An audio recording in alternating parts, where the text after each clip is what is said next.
He was a responsible kid who cared about his studies, said Yusuf, 49, staring down at the carpeted floor of his brick home where he sat on a recent winter morning, clasping his folded hands inside his traditional pheran cloak.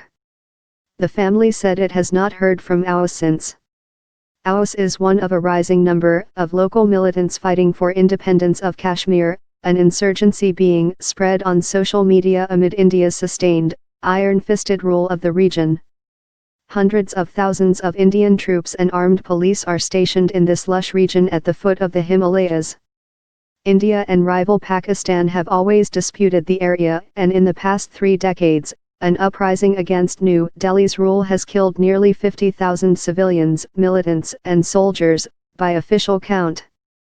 Historically, that insurrection has largely been led by militants from Pakistan, who have infiltrated into the valley. But now, an increasing number of locally born Kashmiris are picking up arms, according to Indian officials. About 400 local Kashmiris have been recruited by militants since the start of 2016, nearly double the number in the previous 6 years, according to government data. India says Pakistani groups continue to provide training and arms, a claim Islamabad rejects. Just a month before Aus Malik showed up on Facebook, another young man, Adil Ahmed Dar, left his home in a nearby part of Kashmir to join a militant group. This February, his suicide attack on a paramilitary convoy killed 40 Indian policemen, and took India and Pakistan to the brink of war. After Dar's attack, Indian security forces launched a major crackdown, searching Kashmiri homes and detaining hundreds of supporters, sympathizers and family members of those in armed groups. At least half a dozen gun battles broke out between Indian police and militants.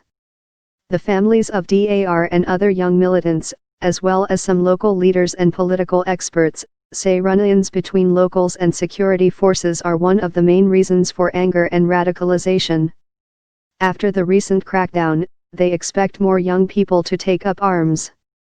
Freedom, martyrs. Outside the narrow lane that leads to the Malik family home in Kulgam in southern Kashmir, children walk to school past shuttered shop fronts and walls spray-painted with the word Azadi, the local word for freedom.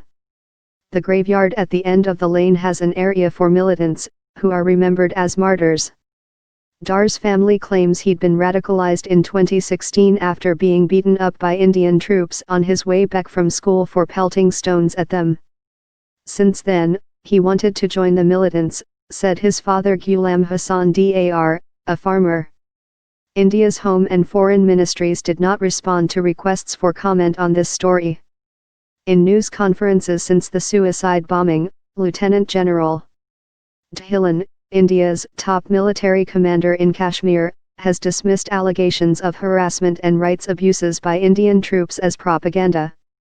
He said the recent crackdown by security forces has resulted in the killing of the masterminds of the attack, and militant recruitment has dipped in recent months. Syed Atta Hasnain, a retired army general who has served in Kashmir for over 20 years, said the rise in homegrown fighters does not surprise him. Those who were born in the late 1980s and early 1990s, when the conflict started, have now come of age, he said. This is a generation that has only seen the jackboot. The alienation of this generation is higher than the alienation of the previous generation. A 17th-century Mughal emperor called Kashmir paradise on earth.